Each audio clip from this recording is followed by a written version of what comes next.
打开后，我是恁老师考，今天来比较一下台湾、日本、东南亚的这个海岛旅游之间的差异。首先是从吃的方面，台湾的优点当然就是都是自己家人的口味，那当然不会有什么水土不服啊，还是适应不良的问题。那缺点也很明显，就是食材原料都是从本岛运过来的，所以价格会高个10%左右。整体吃的不是很尽兴，吃卤味常常被吓到，所以我只能给台湾饮食70分。在吃这方面，日本真是大获全胜啊！干净、卫生、整洁，这个就是基本的，不用多说了。在现在汇率优势下，真的是便宜的不要命啊！价格也是用计算机跟你再三确认，肢体语言中都不会让你有紧张的感觉。如果这些海产还是比较贵的话，吃一般的冻饭或是拉面，200到300间也是可以吃得非常满足的。整体我给90分，扣10分在蔬菜实在不好找啊。接下来说到东南亚的饮食，说实在就是3个字：不咋地。除了泰国跟越南在观光区吃到的基本上都很好吃以外，其他地方都很容易吃到大变口味的食物，特别是菲律宾跟柬埔寨，那个牛肉好像里面有藏橡皮筋一样，永远搅不烂。而且烤肉类超级咸，吃一个鸡翅要配1罐矿泉水。但价格也是真的无可挑剔啊，每次都一大碗，然后60或80块就可以解决。是不至于拉肚子啦，所以整体我给50分。欢迎大家去挑战大排档。整体舒适度我觉得日本最高，台湾次之。那其实我都没有拉肚子啦。口味方面，台湾胜在家乡味，日本的比较好吃。那东南亚不要饿死就好。价格来说，因为台湾高通膨加台币走升，我觉得跟日本差不多。那东南亚真是非常便宜啊。接下来我们聊聊住宿的部分，因为我都是自己一个人出来溜达玩水。所以这边只讨论3个地方，700元上下1个晚上的青年旅馆。那绿岛这边我住过绿岛海域民宿跟台湾潜水，外观都是满满的台湾风格，住得非常安心。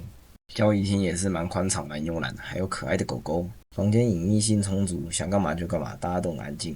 卫浴我觉得是台湾的软肋，小帮手可能要更努力工作了。有些浴室真的很像自家老宅浴室。我觉得台湾优点就是亲切感，还有沟通都是中文，没有障碍。那缺点就是浴室都比较简陋，或是有些比较不整洁。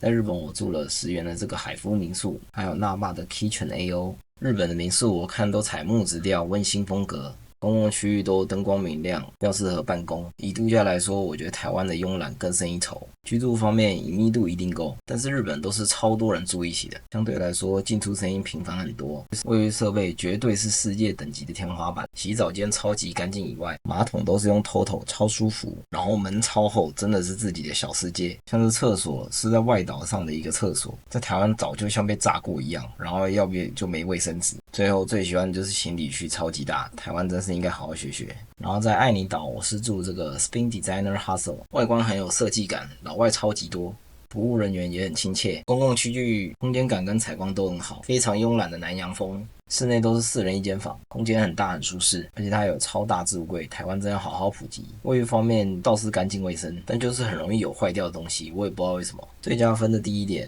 就是它有单纯的洗脚区，然后东南亚很多都会附早餐，像这个有超赞的现煎欧姆蛋。总的来说，价格相同，贴近观光区条件下，好不好睡我不予置评。安静第一名竟然是东南亚，这个跟人口密度完全成正相关。日本是当之无愧的卫生冠军。置物方面，台湾真的要引进超大行李箱。人力方面，东南亚真是便宜，有人帮忙做早餐、拿行李，真是爽。以男生角度而言，我觉得东南亚是大获全胜。接下来讲讲交通，终于不用讨论签证问题啦，主要聚焦在泰国跟菲律宾的话，我相信这2个免签政策应该维持一段时间。机票方面，我会先订到冲绳的机票，再订到石垣岛的机票，这样来回7500到8000搞定。然后像泰国或是菲律宾的科隆、宿务或普吉岛也是7000左右可以搞定。与前面相比，我们国内线真是昂贵啊，建议还是搭火车，但火车涨了30%也是很夸张啊，光到岛上就要花最起码6个小时，3000块，还真是有点辛苦啊。来浅谈一下移动到当地的交通手段。总的来说，如果台湾搭飞机加2天就能出国，实在让人不想搭，搭火车又会有屁股烂掉的问题。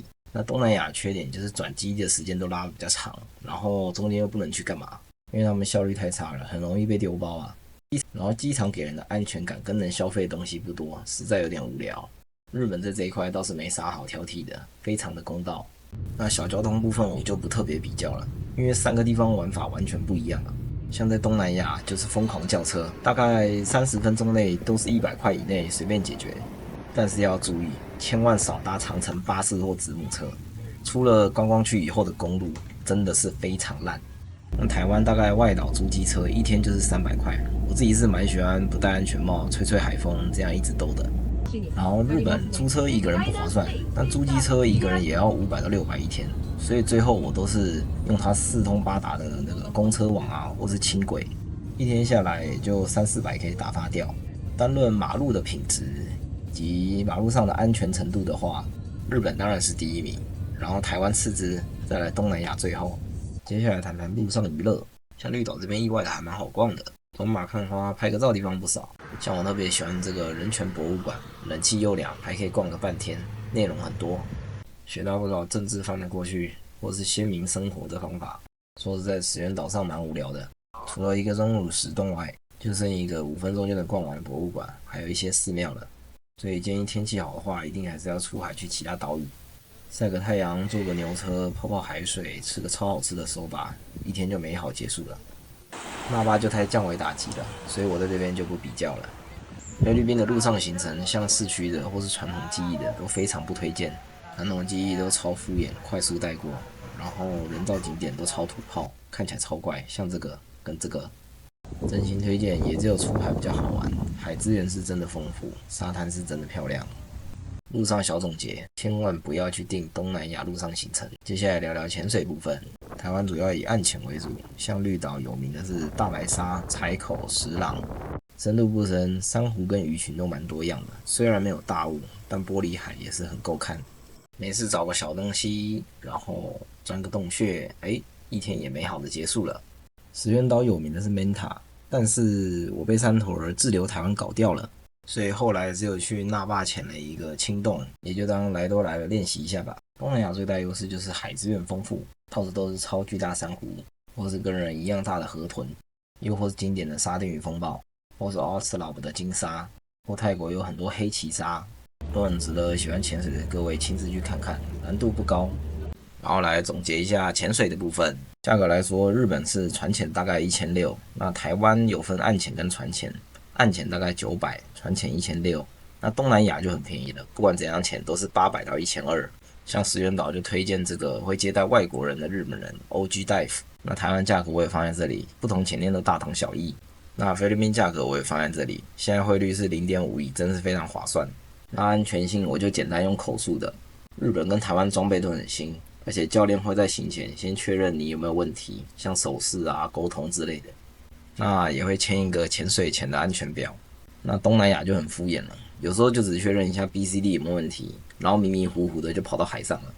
那么在水下呢，我觉得前导都很照顾我们潜水员，所以差异不大。那观赏性来说，东南亚还是当之无愧的冠军啊！要大物有大物，要找小东西也都有，然后流都不是很强，难易度偏低。